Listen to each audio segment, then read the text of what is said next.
Hello बच्चों, let's see this question.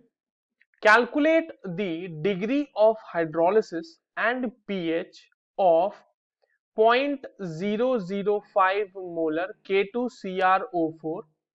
Ka2 की value given है आपके पास 5 into 10 to the power minus 7 for H2CrO4.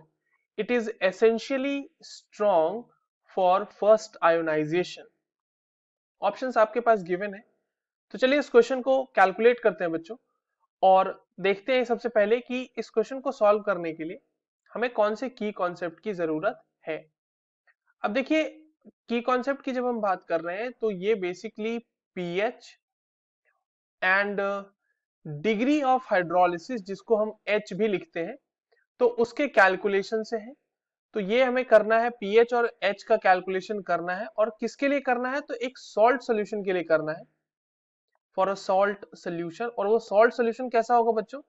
Salt solution of weak salt जिसका बनेगा ना, ये इसको मैं लिख देता हूं, यहाँ पे ब्रैकेट में लिख देते हैं इसको. सॉल्ट किसका है वो?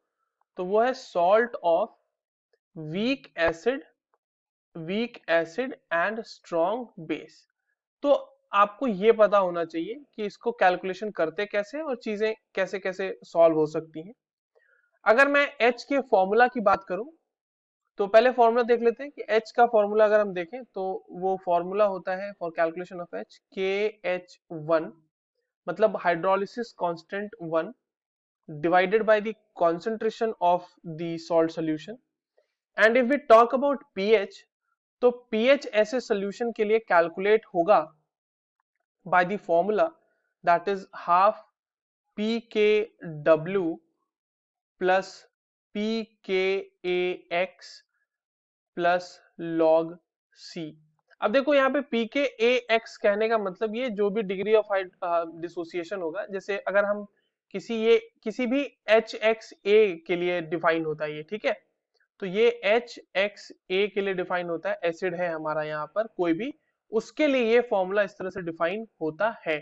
तो PKAX मतलब जितना भी हाइड्रोजन आपका, जो भी हाइड्रोजन यहाँ पर से निकलेगा उस स्टेप के लिए जो है आपको पीके वैल्यू को यहाँ पर पुट करना होगा. ठीक है. तो चलिए अब बच्चों इसको सॉल्व करते हैं, हम अपने क्वेश्चन को आगे सॉल्व करते हैं और थोड़ा सा इलैबोरेटिव ढंग से इसको हम सॉल्व करेंगे. सबसे पहले तो ये देख लेते हैं कि हमारे पास जो गिवन सॉल्ट है उसका हाइड्रोलिसिस कैसे होगा. अब देखो, सॉल्ट आपके पास K2CrO4 है, तो इससे बच्चों कैटाइनिक पार्ट निकलेगा K plus, 2K plus obviously, and the anionic part of will be CrO4 2 minus. और हाइड्रोलिसिस इसी का होगा, ये जो आपके पास दूसरा एनाइनिक पार्ट है ना, इसी का हाइड्रोलिसिस होगा. तो हम चलिए देखते हैं क्या इसका हाइड्रोलिसिस हो कैसे रहा है. The very first step of hydrolysis will be CrO4 2 minus, and in presence of water ये हाइड्रोलिसिस करेगा और यहाँ पे फॉर्म होगा आपके लिए HCrO4 minus plus OH minus. और इस स्टेप के लिए हम डिफाइन करेंगे एसिड हाइड्रोलिसिस कांस्टेंट नंबर 1, यानी कि KH1, फर्स्ट हाइड्रोलिसिस कांस्टेंट, जिसकी वैल्यू आएगी आपके लिए HCrO4 minus into OH minus divided by the concentration of CrO4 2 minus. Water के कंसंट्रेशन को इंक्लूड नहीं करते because there is not significant change in the concentration of water and it is taken as constant. Now the second step of the hydrolysis क्या होगा कि यहाँ पे HCrO4 minus hydrolysis करेगा और देखो बच्चों यहाँ पे क्या बनेगा, ये बन जाएगा H2CrO4 प्लस OH माइनस, और आप इसके लिए डिफाइन करेंगे KH2 की value, and that will be giving you H2CrO4 का कंसंट्रेशन इनटू OH माइनस का concentration divided by HCrO4 minus का concentration. So this is the values for KH1 and KH2. अब चलिए, जो एसिड है हमारा, मतलब ये जो सॉल्ट बना है ना, के जैसे CrO4 2 minus किस एसिड से बना है? वो बना है H2CrO4. ये हमें क्वेश्चन में भी गिवन है, जिसके लिए हमें सेकेंड एसिड डिसोसिएशन कांस्टेंट की वैल्यू भी बताई हुई है. तो चलिए इस एसिड का ना पहले डिसोसिएशन देख लेते हैं कि आखिर हो कैसे रहा है इसका डिसोसिएशन। तो एसिड डिसोसिएशन की अगर हम बात करें तो जैसे H2CrO4, in the very first step this will produce one H plus and HCrO4 minus, और इसके लिए आप डिफाइन करेंगे Ka1 की value. Now this will be giving you HCrO4 minus into H plus का concentration divided by the concentration of H2CrO4. Now the second step of acid dissociation will be HCrO4, और ये फिर से एक H plus को produce कर रहा होगा और साथ ही साथ CrO4 2 माइनस को भी प्रोड्यूस कर रहा होगा, and we will be defining Ka2 value for this step. तो यहाँ पर Ka2 की वैल्यू हो जाएगी concentration of CrO4 2 minus into H plus का concentration divided by HCrO4 minus का कंसंट्रेशन। तो Ka1 Ka2 की भी वैल्यू हमने डिफाइन कर ली। नाउ अब आप देखें कि Ka1 की वैल्यू और Ka2 की वैल्यू हमारे पास है, और KH1 और KH2 की भी वैल्यू हमारे पास है। अब इन सब का यूज करते हुए थोड़ा सा हम सॉल्व करते हैं इस क्वेश्चन को। तो KH1 की वैल्यू से, अगर KH1 की वैल्यू से हमने Ka2 की वैल्यू को मल्टीप्लाई कर दिया तो देखो क्या आता है यहाँ से।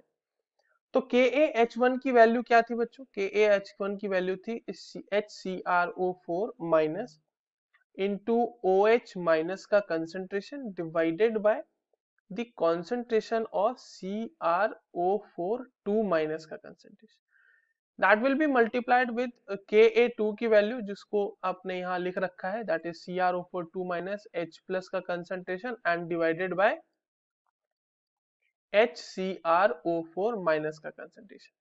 अब देखिए ये तो कैंसल आउट हो गया और ये भी कैंसल आउट हो गया। बच क्या गया हमारे पास? हमारे पास बच गया OH माइनस का कंसंट्रेशन इनटू H प्लस का concentration, which is basically KW, right. अगर हम H2O का डिसोसिएशन देखें तो ये होता है H प्लस का concentration, sorry H plus plus OH minus, और इसके लिए KW डिफाइन करते हैं, वो होता है concentration of H plus into concentration of OH minus. ना ये वो हो गया, ये हो जाएगा बराबर किसके? KW के। ये हमें जानना बहुत जरूरी था क्योंकि तभी हम KH1 की वैल्यू कैलकुलेट कर पाएंगे, क्योंकि आप देखो H की जो वैल्यू कैलकुलेट हो रही है उसमें KH1 इन्वॉल्व है, और अगर हमें KH1 पता नहीं होता तो हम इस वैल्यू को कैलकुलेट नहीं कर पाते। तो इसीलिए यहाँ से KH1 की वैल्यू हम फाइंड आउट करेंगे। तो KH1 की वैल्यू क्या हो जाएगी बच्चों यहाँ से? That will B KW divided by Ka2। ये वैल्यू यहाँ पे जो वैल्यूज है उसको हम लोग यहाँ पे पुट कर देते हैं। तो अगर देखो यहाँ पे आप पुट कर लो, चाहे इसको डायरेक्टली H के फॉर्मूला में पुट कर देंगे तो भी हमारा काम बन जाएगा। तो अब H का फॉर्मूला लिखते हैं कि H हमारा कैसे कैलकुलेट होगा। Degree of hydrolysis can be calculated with the formula that H is equals to K, sorry यहाँ पे KH1 होगा, KH1 डिवाइडेड बाय C।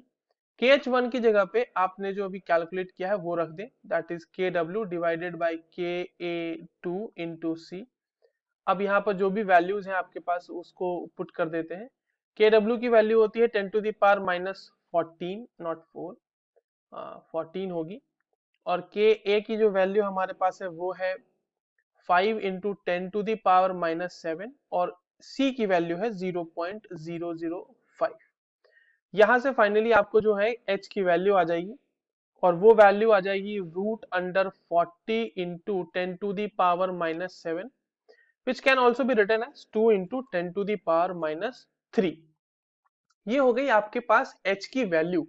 तो यहाँ पर H की वैल्यू हमने फाइंड आउट कर ली है जो कि आ रही है 2 into 10 to the power minus 3। ये हमसे पूछा गया था ना, एक पार्ट ऑफ क्वेश्चन था ये, H और pH दोनों पूछा गया, तो H तो हमने कैलकुलेट कर लिया। क्या इससे कोई ऑप्शन मैच कर रहा है क्या? तो ऑप्शन ए मैच कर रहा है, ऑप्शन बी बिल्कुल देखो मैच नहीं करेगा। H की वैल्यू मैंने आपको कैलकुलेट करके दिखाई है, और H की वैल्यू जो है ए में दी हुई है। अब आते हैं पीएच के कैलकुलेशन पे। अब देखिए पीएच का तो डायरेक्टली फॉर्मूला है हमारे पास, पीएच को हम लोग उसमें रख देंगे और हमारे पास सोल्यूशन उसका आ जाएगा। तो चलिए देखते हैं कि पीएच कितना आएगा इस गिवन सॉल्व सोल्यूशन के लिए। नाउ पीएच का फॉर्मूला है हमारे पास कितना? हाफ पी के डब्ल्यू प्लस पी के ए एक्स। अब देखिए यहाँ पे x की जगह पे 2 लेंगे हम। क्यों 2 लेंगे? क्योंकि जो जो सॉल्ट का हाइड्रोलिसिस हो रहा है उसमें देखो आप कौन सा वो इन्वॉल्व है, स्पीशी CrO4 माइनस, और वो बना होगा सेकेंड डिसोसिएशन ऑफ एसिड से। यहाँ देखो हमने लिखा भी है ना, सेकेंड डिसोसिएशन किया था हमने, ये देखिए सेकेंड डिसोसिएशन ऑफ एसिड बना है ना, CrO4 2 माइनस, इसीलिए we will be writing the value of Ka2। अब Ka2 आ गया यहाँ पे और प्लस हो जाएगा log C। चलिए इसमें वैल्यूज रख देते हैं। अच्छा, pKw की वैल्यू हमारे पास गिवन नहीं है, ओके। pKw की वैल्यू हम लोग कैलकुलेट कर लेते हैं। pKa2 की वैल्यू नहीं गिवन है ना, pKw की वैल्यू तो हमारे पास 14 होगी, ऑब्वियस सी बात है। Kw क्योंकि हमारे पास 10 टू द पावर माइनस 14 होता है, उसका माइनस लॉग लेंगे तो 14 आ जाएगा। pKa2 की वैल्यू कैलकुलेट कर लेते हैं, माइनस लॉग ऑफ Ka2, और Ka2 की वैल्यू हमारे पास दी हुई है 5 into 10 to the power minus 7। तो इसको थोड़ा सा सॉल्व कर लेते हैं, माइनस लॉग 5, और यहाँ पे माइनस ही आ जाएगा, minus log 10 to the power minus 10। अब देखो इसको जब आप सॉल्व करोगे ना तो इसकी वैल्यू आएगी 6.31 के आसपास। कैसे आएगी 6.31? तो चलो इसको भी थोड़ा सा सॉल्व कर ही लेते हैं। 6.31 से हटाओ यहाँ पर से, माइनस लॉग 5 की वैल्यू आ जाएगी 0.69, और ये आ जाएगा प्लस 7 लॉग 10, और प्लस 10 लॉग 10 की वैल्यू 1। तो ओवरऑल ये वैल्यू आ जाएगी minus 0.69 plus 7 is equals to 6.31। ये आ जाएगी इसकी वैल्यू। इस वैल्यू को यहाँ पे रख दीजिए 6.31, और प्लस लॉग 0.005। अब इसको सॉल्व करते हैं तो ये वैल्यू आती है 1/2, हाफ हो जाएगा ये 14 प्लस 6.31, और log 0.005 की वैल्यू आएगी 2 माइनस 2.30, और इसकी वैल्यू जो आएगी ना आपको, वो 30 नहीं, एक्चुअली ये 31 के आसपास आती है, 31 ही आएगा, 308 समथिंग आता है, तो उसको 1 ले लेते हैं। तो यहाँ से जो वैल्यू आएगी आपकी वो आएगी 1/2 into 18, that will be equals to 9। तो pH ऑफ सोल्यूशन हमारे पास 9 है। चेक कर लेते हैं ऑप्शन में मैच कर रहा है कि नहीं कर रहा। pH कह रहा है C में 5, गलत, और D में कह रहा है 9.7। नहीं 9 है ना, वो तो ओवरऑल pH हमारा 9 आ रहा है, 9.7 तो नहीं है। So the correct answer for this given question is option A. I hope you understood this well. All the very best.